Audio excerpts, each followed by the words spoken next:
Okay, so good day, guys. This is the video lecture that I've been telling you on the rest of the topics for Unit 1, no? Basic concepts. So in the past slides, we have discussed about the concepts of growth and development, no? We made mention about development as a continuous and coherent type of changes, no, which does not only refer to physical but is more comprehensive in the sense that it covers other dimensions or domains like psychological, mental, emotional, and even social, no. We have distinguished actually growth from development in the past slides. And this time for the succeeding slides, we will be looking into the principles of development. We will also be talking about the domains of development and even the developmental stages, no? So in our face-to-face class, we have started discussing the principles, but let me just rerun. We have to recall uh, the different facts because these are also considered as significant facts about development. So we will be looking into these principles and look into how we could apply it to our lives, no, as perhaps future teachers and as future parents, no. So the first among the principles would be that development involves changes. Okay, so there's no other reference but the different physical changes as well as the different developments that we have gone through, no, across the stages. Okay, so lahat naman tayo ay ipinagbuntis ng 9 na buwan. We underwent postnatal, infancy, babyhood, early and late childhood, and then puberty. And now, you're in your adolescent years. No? Some perhaps are already in their early adulthood stage. No? But what do we refer to, or what do we mean by the changes that we refer? No? I mean, what changes do we mean? No? In this particular principle. Okay? So, change in size, definitely we talk about physical changes. No? So, what is it in you that has grown? May mga may mga lumapad ba? May mga lumaki ba? Okay, may bumigat ba? Okay, obvious naman, no? From uh, prenatal to postnatal at hanggang ngayon ay obvious na may paglaki. Okay? Now, kaakibat ng paglaki na ito ay ang pag-improve natin sa ating functioning as individuals. So there is also what we call change in proportion. Okay? So because we have grown, no? um, what was the corresponding implication of this to our development? Has there been changes as to how we function? No? So, dahil tumangkad ka, meron bang nagbago sa kung ano ang kaya mo nang abutin? No? So, the same is true with mental development. No? Because as we grow, there is also an improvement as to what is it that we are capable to learn. And even in terms of the things that we do, our skills and our potentials. No? So, hindi lang yung circumference ng ulo natin ang lumaki. Meron ding kaakibat na pagbabago sa kung ano ang kaya nating gawin. Okay? Dahil sa tinatawag na mental development. Hindi lang yung nangyari sa brain, kundi pati yung mga skills at potentials na kaya nating gawin brought about by our growth. Okay? Disappearance of old features and acquisition of new features. May mga nawala at may mga bago na features, no? Ano yung mga nawala? O, nabanggit ko na ito nung face-to-face class natin or nung synchronous sessions natin, no? So, we have the baby forms of communication and locomotion. When we communicate with people, we no longer coo and babble, no? Kasi cooing and babbling are the early forms of communication, and also crying. Although even until adolescence or until adulthood, we cry, no, but not in a way that a baby cries. No, in fact, we can control. Can you control? Um, we can camouflage, no? So, okay. There are also new features that or new characteristics that we have acquired, no? So, new forms of language, no? Other aspects of the body, other changes in in some of the aspects of the body, particularly our primary sex characteristics, no? Pag sinabing primary sex characteristics, guys, this refer to the body part which is for reproduction. So, your um, penis and your vagina, no? So, these are primary sex characteristics. Pag secondary sex characteristics, other parts of the body, not for reproduction. So, our breast, no? So, what had happened to our breast? Had there been a new feature of the breast, no? It has grown, no? Parang yun nga, yung teller K na sinasabi ko. Okay? So, uh, other traits, mental traits like curiosity and even sex urge, no? So, these are what are manifested or that are, which are manifest, uh, which had manifest, no? Lately, especially in your case, perhaps as adolescents. Okay? Early development is more critical than later development. So what it means here is that early foundations are critical, no? So whatever had taken place during the early years of life, especially the formative years, yung tinatawag na foundational years, no? From according to Freud, if you look into his psychosexual theory, age 5 and below. No? So it seems that from um, birth to early childhood, what had happened during these years are critical because it laid down the foundations, no, of attitudes, of habits, and of patterns of behavior. Okay? And these attitudes, habits, and patterns of behavior that had been established during the foundational years, no, will determine to a large extent whether we could succeed or we could adapt or adjust well as adults. Okay? Then we also have the principle of sequential development. What it means here is that development is sequential. Nabanggit natin na it is coherent type. No? It's not haphazard. Hindi pwedeng pagbali-balik ta rin. Ang pinaka-reference natin dyan ay yung stages. By sequence yung stages. Lahat tayo ay nag-undergo muna sa prenatal stage, yung tatlong periods ng prenatal stage, which is the period of the ovum or the zygotic period, the embryonic period, and the fetal period. Lahat tayo dumaan doon. Then lahat tayo ay dumaan din sa postnatal, naging infant, naging baby. We passed through childhood, we underwent puberty, and now you are in your adolescence, no? So, lahat din tayo mag-undergo ng tinatawag na adulthood at hopefully ay makarating tayo sa tinatawag na senescence or old age. Okay?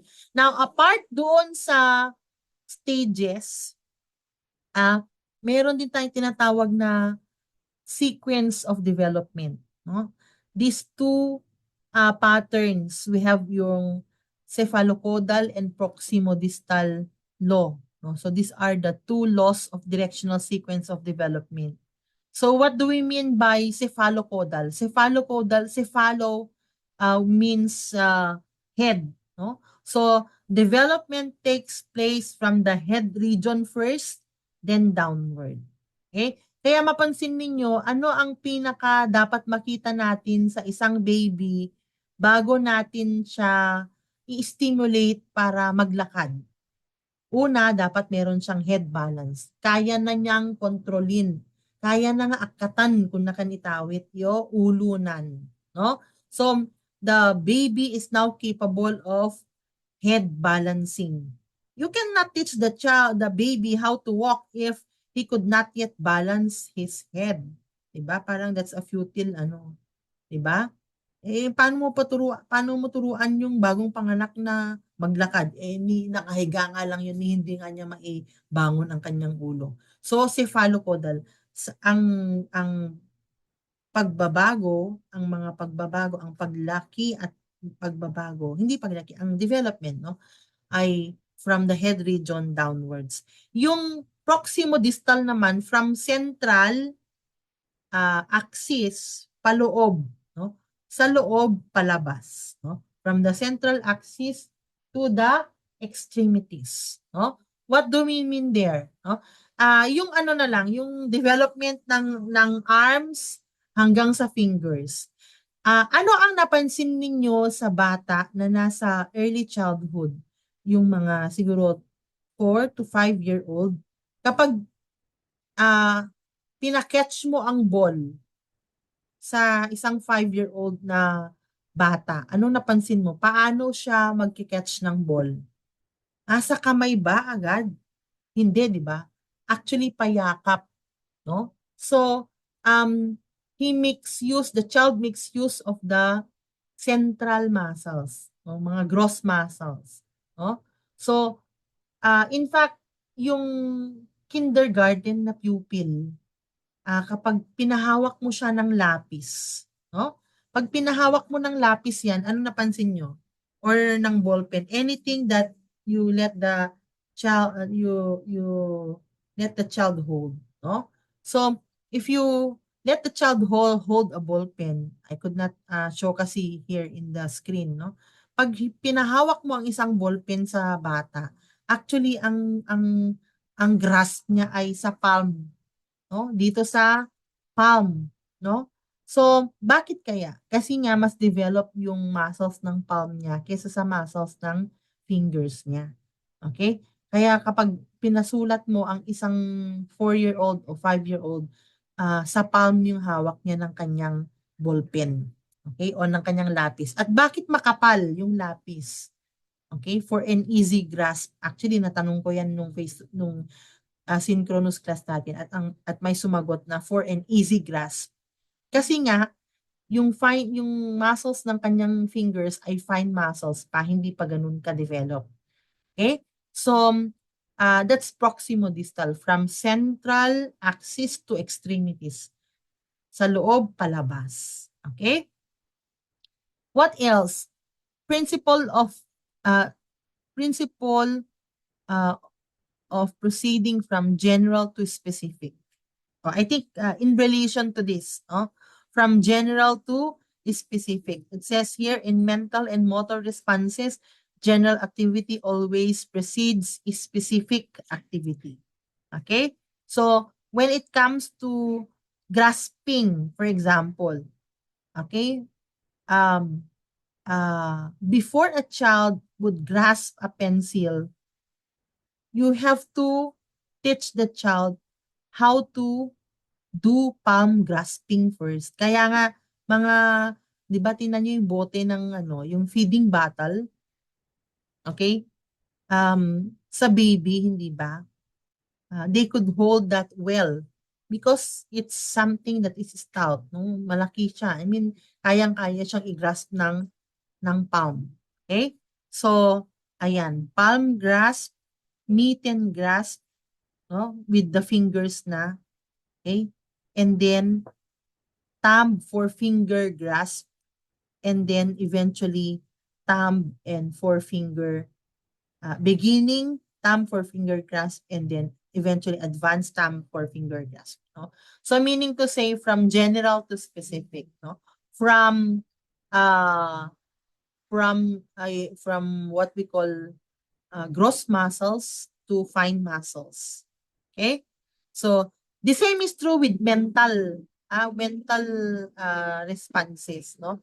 Kaya nga yung ating lessons, bakit yung lessons natin nagsimula tayo sa alphabet. Hindi naman tayo specifically pinagsulat ng sentence agad, di ba? Noon bang kinder ninyo agad ba nagsulat kayo ng sentence? Hindi, no? From general activity of reading and writing the numbers and letters, no? So, to a more specific activity of siguro coming up with a sentence now, no? Reading a text, okay? So, this is what it meant there. Now, principle of uniform development. Okay?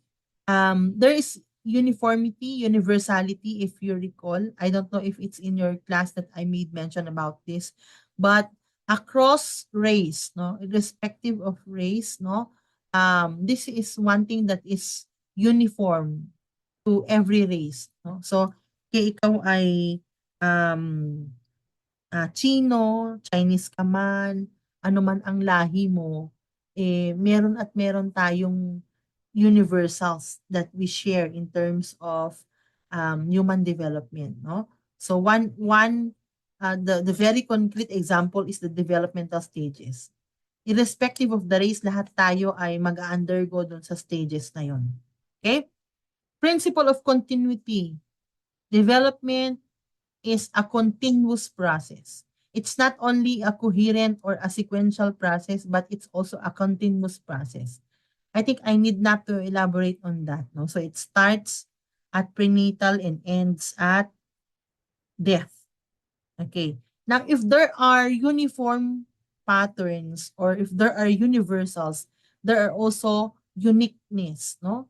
There's also unique development. So every person is biologically and genetically different from every other, no? So meaning to say, even if we share the same genes or we come from the same genealogy, even identical twins have their differences. Meron at merong pagkakaiba personality-wise, behavior-wise, no? So, there are differences in appearance, in mental capacity, in traits, and personality, no? So, sabi nga nila, no two persons are alike. And so what does this imply to us, no, as individuals? No, never ever compare yourself to others, no? So if you're a teacher, if you're a parent, you have to be reminded that each of your student and your child, no, is unique in his or her own way. Okay? Next, principle of interaction of maturation and learning. So development is the product of heredity and environment. Okay? There are two major factors that affect development. That's heredity and environment. Heredity through the process of maturation and environment through the process of learning. So the question as to how can heredity and environment impact development? So heredity through the process of maturation. What about maturation? It's the unfolding of characteristics potentially present in the individual that come from his or her genetic endowment.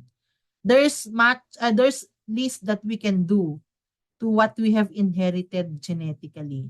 Wala na tayong magagawa dun, no? So, kung meron man tayong pwedeng gawin sa environment, no? Pag lumabas na yung baby, ano yung pwedeng gawin ng mga tao na sa paligid niya para ma-alter halimbawa kung meron mang mga hindi kagandahang namana, no? In terms of genes, no? Like say for instance, there are research which would say that even mental disorders are heredited, no? Namamana daw, no? Pero paano maiiwasan, no? Well, you remove the child in the environment. Halimbawa kung ang ah, napagmanahan ay ang parents, no? Perhaps, no? Um, it could facilitate, no, or I mean it could help if you remove the child to the custody of the parent, no? Especially if the parent is diagnosed, no? Because in that particular sense, the parent is no longer mentally fit for parenting responsibilities, no? So maturation. Learning on the same way affects development, or environment on the same way affects development through the process of learning.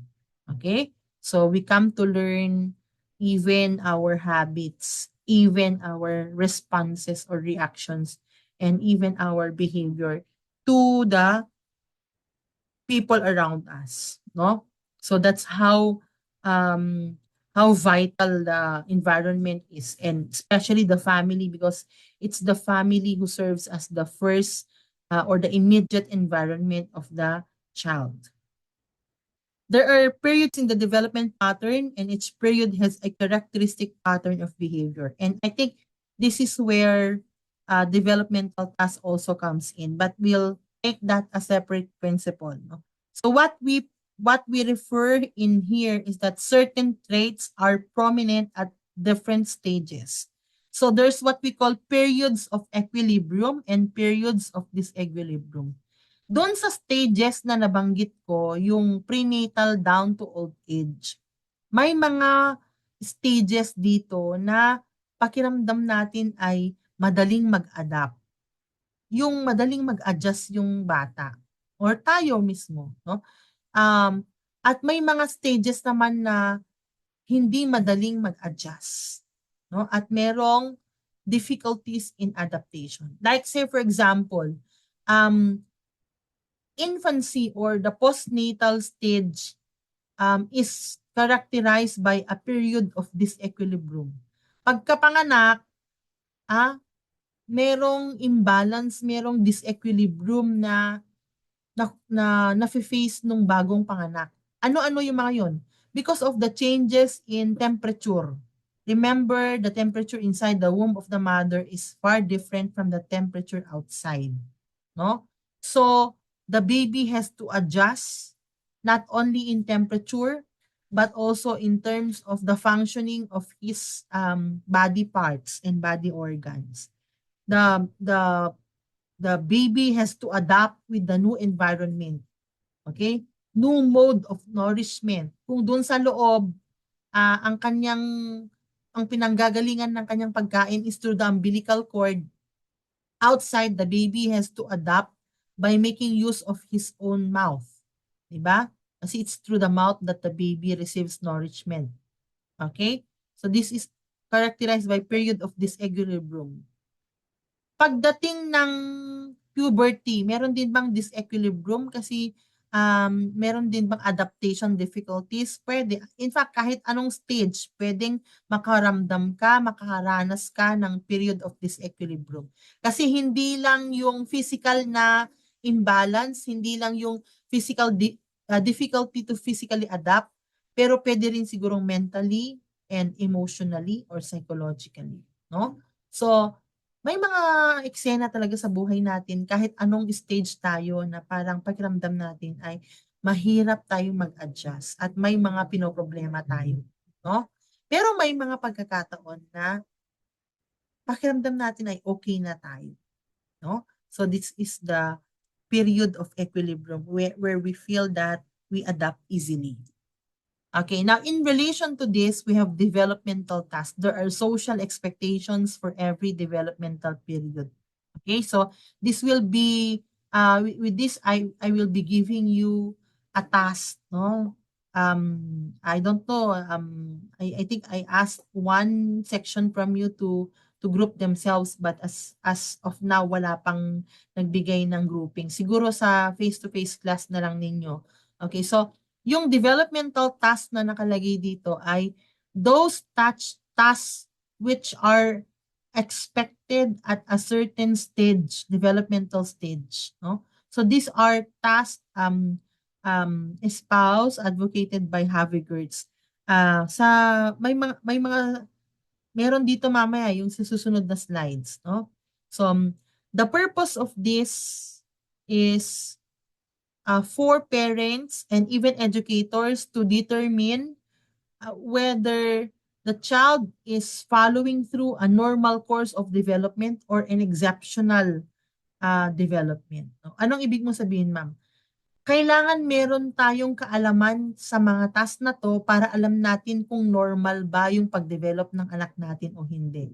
Halimbawa, as early as before the child reaches the age of 1 or as early as 1 year old, ano-ano ang mga dapat kaya ng gawin ng baby, no? Kasi kung hindi mo makitang ginagawa niya yan, ibig sabihin baka merong problema, baka kailangan ng diagnosis para merong maagang intervention. Although ginagawa na ngayon na meron yung newborn screening, no? Ibig sabihin tinitest na as early as postnatal, pagkapanganak, kung merong problema para merong intervention. No? So, hearing for example, no? Tinitest 'yan at may mga ibang mga test pa na ginagawa, no? Kaya nga kapag nakitang may G6PD siya, ano ang pwedeng intervention? Kailangang pagdating sa gatas ay merong formula na swak lang sa G6PD, no? So, things like this. Now, it says here it helps parents or teachers know what children should learn at a given age. And it motivates children to learn what the social group expects them to learn. So, itong developmental tasks are social expectations. Meaning to say, because the society believes that at this age, you should have known this task or that you are able to exhibit these skills, then the society expects that you should actually that you should be capable of manifesting or doing the task, no? Otherwise, there may be tendencies that you need intervention. Okay? Another is that development is aided by stimulation. So what is stimulation? Stimulation is you provide opportunity for the child to, say for example, practice a particular skill, no? So paano mo maa-assure na kaya na ng bata na tumayo, maglakad on his own kung hindi mo siya bibigyan ng pagkakataon na maglakad. Okay? So sabi diyan, stimulating development through directly encouraging the individual to use the ability which is in the process of developing. So you cannot expect a child, a baby for example, to learn how to walk if most of the time, ikakahon mo siya. Dahil ayaw mong, baka kasi madapa, baka kasi magalusan, madumihan. No? So, ikahon mo na lang siya. No?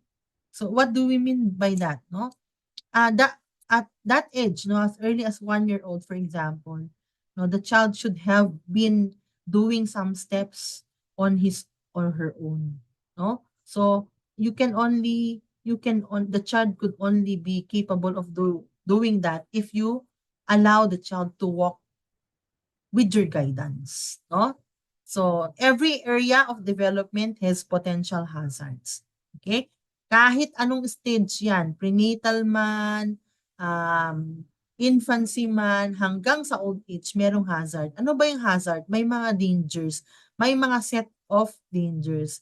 Whether physical, mga sakit, mga diseases, psychological, mga disorders, mga emotional, um, outburst and all, or environmental in origin. So, these are inevitable, hindi maiiwasan, and these oftentimes involve adjustment problems. It may impact adjustment or adaptation of the child. Okay? So, yan. These are the, so, ang assignment pala ay educational implications. Um, I will be giving this as an assignment sa face-to-face na lang siguro. Okay? Now, another is principles of development. Okay, parang nagkabaliktad ata. So, another principle is that development is affected by cultural changes. No? So, the culture in one way or the other affects our development. There are practices that we have actually, especially in our physical and mental development, that are brought about by culture. Okay? So ano-ano, kapag halimbawa nag-menstruate, yung first menstruation, may mga ginawa ba kayong mga practices? Like nilagtawan nyo ng ilang hakbang yung hagdan. Like yung panty ninyo ay inano nyo sa inyong mga faces. Sa mga lalaki, nung sila ay na-circumcise, ano ba yung mga ginawa nila? Okay, hindi nyo ba pinakita sa mga girls? Oh, so yung mga practices ba sa mental development kapag first time ng bata mag-aral, 'di ba? Yung dekat tanda kung nakitawit, no? Ah, dikit, 'di ba? Dati padikit kasjay nya pay. Ah, kapag kayo nag-exam, ginagawa niyo ba yung kailangan ano, tawag diyan, higaan mo yung notebook mo, ganun ba yun? So may mga practices tayo na cultural in nature, no, which somewhat are in relation to our development. Okay? What else? Different aspects of development are interrelated and interdependent. So each of the domains of development are interdependent to each other. One affects the other. So if there are difficulties, if there are problems as to this aspect, no, it might also affect the other. So halimbawa, physical, kapag merong problema sa physical development, no, um, or vice versa sa mental development. No, usually merong kaakibat yan na comorbidity, meron din siyang impact sa ating physical development. Okay? So, ang concrete example niyan ay yung ano, yung Down syndrome, yung parang mga mongoloid. Okay? 'Di ba physically meron ba silang ano, characteristic na mga pandak sila, yung kanilang hands ay flabby, kahit yung mga katawan nila flabby, slant yung eyes, no? Tapos, shorter ang lifespan, no? Plus, meron ding difficulties mentally. No? So, ito ay chromosomal abnormality, no? So, trisomy 13, no? Yun yung kanilang 13th chromosome instead na pair lang, dalawa lang ay tatlo, trisomy. Okay? So, ito yung assignment. I will give that later on. Now, the next slides from 27, 28 to 30 are domains of development. So, kahit hindi natin ito masyadong i-elaborate, I'm sure you know this, no? Whenever you do your lesson plan later on, you always have to go back unto these domains, no? So, physical and motor development, affective or emotional development, no? Cognitive or mental development, no? So, meron kayong objectives which are in relation to all of these domains of development. Okay? So, ayan. Physical, syempre alam nyo yan, no? Anything that has to do with the body. Pag sinabing motor, anything that has to do with your muscles. Gross motor, gross muscles. Fine motor, fine muscles. Okay? So, gross and fine motor development. Mga activities na kung saan ay pwedeng makapag-refine ng ating mga motor skills. Okay? When we move, when we do something that is kinesthetically, no, that would be motor, that would actually um, contribute to our motor development. Social and emotional, no, yan. So I'm sure you know what it meant by here. So our identity and self-image, the development of our relationships with people around us, our feelings about ourselves and toward others, no? How we, um, the skill of living with people around us or with other people in the society. cognitive and intellectual. So anything that has to do with cognitive process or mental processes. Okay? So it includes skills pertaining to learning and thinking.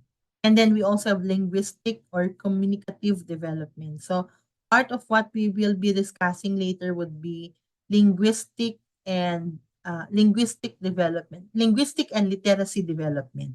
Okay? So um, it has to do with learning, communication, sabi dyan. So written and spoken language. Okay? Now, the rest of the slides from 31 down to 35 would talk about the different periods of development. So, ito yung nabanggit ko last time that I'll be sharing to you a video on the different periods of development. Okay? Especially the prenatal stage kasi hindi tayo masyadong aware sa kung ano ang nangyari inside the womb of the mother. No? Perhaps to some, you might have watched documentaries or videos, okay? But we were formed through the process of fertilization. So once the sperm cell, a mature sperm cell fertilizes a mature egg cell, no? So that is of course through coitus, okay? So what takes place is once our parents' sex cells, the sperm cell of the father and the egg cell of the mother unites, no? And there is fertilization. So fertilization marks the beginning of life. No? So once there is fertilization, the fertilizer